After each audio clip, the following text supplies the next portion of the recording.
दोस्तों अगर मोटरसाइकिल की आप हैंडल कप बैठा रहे हैं तो आपका मोटरसाइकिल का ये जो कप है ये इस जगह से लूज़ है, ठीक है, सही बैठ नहीं रहा, लूज़ है।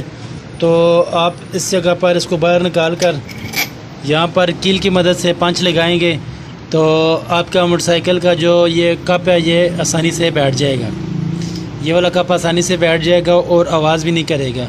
आप अगर इसी तरह बैठाएंगे इस पर, अगर पंच ना लगाएंगे, ये अगर इसमें लूज़ होगा तो ये आवाज़ करेगा, तो नए कप लगाने का फ़ायदा नहीं होगा। तो चलिए दोस्तों पंच लगाते हैं। कील की मदद से आपने पंच लगाने हैं ताकि ये इसमें पंच लगाएंगे तो ये आसानी में इसमें बैठ जाएगा।